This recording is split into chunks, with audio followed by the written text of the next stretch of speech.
देवरिया जिले में 7 विधानसभा सीटें हैं। 6 पर बीजेपी का कब्जा है और 1 पर समाजवादी पार्टी। लेकिन इस बार जो बुलंदी पर आवाज कायम है वो ये कहकर कि फिर से इस बार क्या बीजेपी जीत पाएगी। बात करने के लिए हमारे साथ हैं जिला अध्यक्ष अंतर्यामी सिंह जी, पुरुषोत्तम सिंह जी हैं कांग्रेस से और साथ ही साथ राजभर साहब हैं समाजवादी पार्टी से। आपसे जानना चाहेंगे सबसे पहले किस आधार पर जीत का दावा कर रहे हैं कि 7 में से कितनी सीटें जीतेंगे और क्यों? 7 में से 7 सीटें हम इस बार जीतेंगे और इसलिए कि जनता का विश्वास हमने अपने कार्यों से अर्जित किया है। हमारा नेतृत्व बेदाग है। पहली बार इस जनपद में प्रदेश सहित गुंडागर्दी और आतंकवाद पर लगाम लगा है।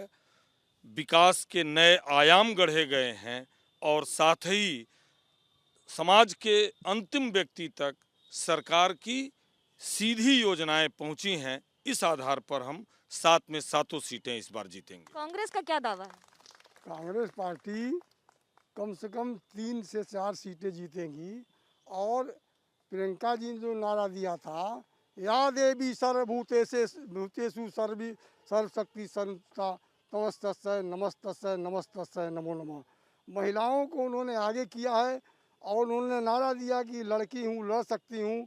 उन्होंने महिलाओं को 40% आरक्षण देने का काम किया है। यह किसी दल ने नहीं किया, सभी दलों ने महिलाओं का शोषण किया है। और कांग्रेस पार्टी ने किसानों, मजदूरों, नौजवानों को रोजगार देने का काम किया था। कांग्रेस पार्टी के 89 के जाने के बाद एक कोई विकास का काम उत्तर प्रदेश में नहीं। रमाशंकर जी, कितना भरोसा है जीत का इस बार? देखिए, 2017 में भारतीय जनता पार्टी गांव-गांव एक नारा दे रही थी जब हमारे नेता माननीय अखिलेश जी मुख्यमंत्री थे कि रोटी पलट दो, एक ही तरफ रहेगी तो जल जाएगी। अब वही नारा समाजवादी पार्टी के लोग और जनता ये गांव-गांव दे रहे हैं कि अब योगी जी मुख्यमंत्री हैं, ये भी रोटी अब एक तरफ जल जाएगी, इसको पलट दो और देवरिया की 7 सीट जीत जाएंगी। पलटने की बात तो हमने कभी किया ही नहीं। हमने तो कहा था न गुंडा राज न भ्रष्टाचार, इस बार भाजपा सरकार। इस कारण से भारतीय जनता पार्टी 17 में आई। अरे कोई किसान नहीं मर रहा है। राजनीतिक किसान जो हैं उनको परेशानी है। धान बेचने के लिए धान की स्थिति है कि 1200 से 1400 रुपया कुंटल धान बिक रहा है। किसान रवि किशन तो कह रहे हैं कांग्रेस अपना पता खोज रही है, इस पर क्या कहेंगे? पता नहीं खोज रही है, कांग्रेस तो सरकार बनाने जा रही है। कांग्रेस आ रही है प्रियंका गांधी के। मंत्री का चेहरा कौन है? प्रियंका गांधी है। कौन सी सीट से लड़ेंगी? वो कहीं से लड़ेंगी, वहीं लड़ सकती है। पार्टी जहाँ लड़ाएगी वहाँ लड़ेगी। वो पार्टी का निर्णय है। ऐसा है, कांग्रेस की भूमिका जो है पिछले 20 वर्षों से इस प्रदेश में केवल किसी तरह से किसी के साथ मिल करके अपने अस्तित्व बचाने का है। भारतीय जनता पार्टी के वोट काटने के लिए ये लोग केवल चुनाव में हैं। अरे सुनिए, भारतीय जनता कांग्रेस को हम सीरियसली नहीं लेते। सरयू इस जिले से बहती है, सरयू अयोध्या से बहती है, तो क्या हम ये मान के चलें कि राम ही पार लगाएंगे कि अब मथुरा भी जाना पड़ेगा बीजेपी को? राम तो इस देश के ही नहीं, संपूर्ण विश्व के जितने भी मानव हैं, प्राणी, वो सबको पार लगाते हैं। उनको इस राजनीति में हम इस नाते नहीं लाते हैं। राम जन्मभूमि हमारे लिए आस्था का विषय था, है, रहेगा। इसी प्रकार जन्मभूमि हम सपने में नहीं देखते हैं। कृष्ण जन्मभूमि, कृष्ण जी को हम मानते हैं कि भगवान। साधु संतों का है, वो राजनीतिक दलों का नहीं है। गोस्वामी तुलसीदास ने कहा है कि जा सुराज प्रिय प्रजा दुखारी, तास नृप नरक, सो नृप नरक के अधिकारी। जब से यह सरकार बनी, देश की संपूर्ण जनता दुख में बीती है। सब लोग तबाह हुए हैं।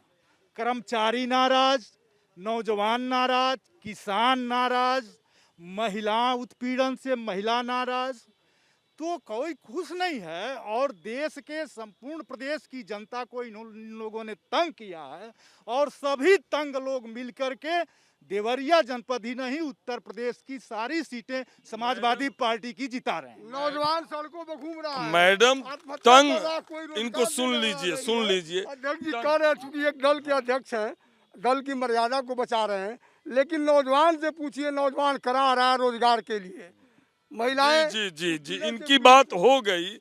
स्थिति यह है, कह रहे हैं सभी दुखारी। अरे देवरिया जनपद में समाजवादी शासन में आम जनता तो दूर, माने एक नारा उस समय चला था कि अखिलेश तेरे जमाने में, अब पुलिस ही पिट गई थाने में। पुलिस ही यही जो है मदनपुर थाना, हेतिमपुर चौकी, कोतवाली देवरिया, यही पुलिस वाले ही पीट दिए गए, फूंक दिया गया थाना। सुनिए, ये स्थिति देवरिया में रही। किसानों की बात करते हैं ये लोग, किसानों की बात ये करते हैं। भाई बाहर से मत बोलिए, इन्हीं लोगों को बोलने दीजिए। किसानों की ये बात करते हैं। पहली बार भाजपा शासन में के अंतर्गत यूरिया के लिए डंडा चलता था। सुनिए, नहीं चल रहा है, वो आपके लिए चल रहा, आपके लिए हर जगह आज भी चल रहा है। भारतीय जनता पार्टी के नेताओं को अपना पुराना वीडियो देख लेना चाहिए। जब गैस का दाम 400 रुपया था, पेट्रोल 60 रुपया और 70 रुपया था, तब तो भारतीय जनता पार्टी के सारे बड़े नेता पूरे देश में, यहाँ तक कि पार्लियामेंट में भी महंगाई इनको दिखाई दे रही थी। तब तो महंगाई डाइन थी, आज महंगाई क्या हो गई है। अंतर्यामी जी, विरोध प्रदर्शन तो आपकी सरकार के खिलाफ, पुरानी सरकार के खिलाफ आपने विपक्ष में रह के जोरदार किया है। महंगाई दिखती है अभी? नहीं, महंगाई नियंत्रित है, महंगाई नियंत्रित है। महंगाई देखिए आप, जो भी इंडेक्स है, चाहे वो, आप जवाब दीजिए जी, जो भी इंडेक्स है, जो भी पैरामीटर्स हैं, उसके आधार पर देखा जाए तो महंगाई डाउन हुई है। और सबसे बड़ी चीज नहीं, अरे भाई तो मैं किसान हूँ, ऐसा थोड़े है कि मैं, किसान खुश हैं? हाँ बिल्कुल खुश हैं। अरे पहली बार इस देवरिया जनपद में मैं आपको बता दूं, ये रिकॉर्ड पर है, जितना मायावती जी के और अखिलेश यादव जी के शासनकाल में 10 साल में गेहूं और धान की खरीद हुई थी, वो उतना तो उससे ज्यादा केवल 3 साल में अकेले जो है। लेकिन इनके पास खरीदने की क्षमता नहीं है। 14 वर्षों बाद इस जनपद में पहली बार नहरों की सफाई हुई है। जनता कह रही है कि शहर डूब जाता है, जरा सा पानी बरस जाए। जी सही, जनता का इसमें कोई गलत नहीं कह रही। आपकी की सरकार है ना? जी वाह, सफाई हुई है, अरे की सफाई हुई, और सांसद जी उसका शिलान्यास कर रहे हैं मट्टी कोड़ने का। कभी ऐसा हुआ नहीं। शिलान्यास करके ही सरकार निकल जाएगी? जी नहीं, टेल तक पानी पहुंचा है, टेल तक पानी पहुंचा है यहाँ पर।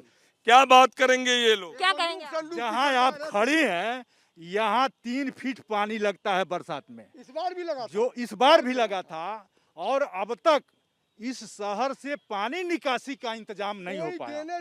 आप देखें, 5 बरस बीत गया, अभी तक एक केंद्रीय विद्यालय यहाँ, जिसका पैसा भी आया, पैसा भी वापस हो गया, केंद्रीय विद्यालय नहीं। आप दोनों की सरकार जब रही तब नहीं हो सका? वो केंद्र सरकार का मामला है, वो केंद्र सरकार का मामला है, और केंद्र सरकार का मामला है, कांग्रेस ने क्यों नहीं? तो स्टेट का मामला था ना, वो केंद्र सरकार, स्टेट का मामला है। पहले डिसाइड कर लीजिए किसका मामला है। स्टेट के मामला यहाँ के हैं, केंद्र को करना चाहिए। ये देखिए, ये अरे भाई मैं देखिए, पुरुषोत्तम सिंह जी हमारे लिए बड़े ही सम्मानीय व्यक्ति हैं। सुनिए, नहीं सुन लीजिए पहले मेरी बात। ये बताइए, 26 साल से खाद का कारखाना बंद था, और देखिए अब सुन लीजिए इन लोगों का, मोदी जी ने पहली बार खाद कारखाना जो है शुरू हुआ। हाँ, सिलचर वाला भी मनमोहन सिंह दे करके गए थे, और उड़ीसा वाला भी मनमोहन सिंह दे करके गए। सुन लीजिए, एम्स हमको बताए दें भोजपुरी में। हम मैडम एक चीज आपको केवल यह कृषि मंत्री का क्षेत्र है। कृषि मंत्री यह कृषि मंत्री का क्षेत्र है और पूरे जिले से खाद गायब है। यह कृषि मंत्री का क्षेत्र है। जनपद के 100 किसान एक टालियों पर लाद करके लाए, यहाँ पर रखे रहे। यही डीएम का घेराव किए थे, खाद नहीं। और एक कृषि विश्वविद्यालय, कृषि विद्यालय पड़ा हुआ है। कृषि मंत्री जिले के हैं और इसी मंडल के मुख्यमंत्री हैं, लेकिन वो कृषि विश्वविद्यालय कम से कम 60 साल से कृषि विद्यालय है, कृषि विश्वविद्यालय नहीं बन पा रहा है। वो चुनावी किसान थे जो जिनको कह रहे हैं हमारे पूर्व सांसद जी। हम आपको ये बताना चाहते हैं, इस जनपद की जनता, प्रदेश की जनता के साथ साथ प्रदेश की जनता के साथ साथ ये तय कर चुकी है कि गुंडों मवालियों की सरकार फिर से नहीं आएगी। देश और जनता के लिए समर्पित, यही तो हम लोग भी कह रहे हैं। अब किसानों पर गाड़ी चढ़ाने वाली सरकार नहीं आएगी। अब किसानों पर गाड़ी चढ़ाने वाली सरकार नहीं आएगी। अब 12 बजे रात में हाथरस में बेटी को जलाने वालों की सरकार नहीं आएगी। अब विकास की सरकार आएगी, कांग्रेस पार्टी की सरकार आएगी। प्रियंका गांधी के नेतृत्व में उत्तर प्रदेश सजेगा, बनेगा और नौजवानों को रोजगार देने का काम नहीं करेगी। ये जो भी कहना चाहें इनके लिए छूट है, इसलिए कि इनकी स्थिति हम जानते हैं। कांग्रेस की स्थिति हम जानते हैं। किस पार्टी की कैसी है ये हर नेता जानता है, लेकिन फिर भी अपनी बात कहने में कभी गुरेज नहीं करते। यही नेतागिरी का सबसे पहला गुण है। कैमरा पर्सन सूरज पांडे और संजीत सेठी के साथ मनोज्ञा लोईवाल, देवरिया, एबीपी न्यूज।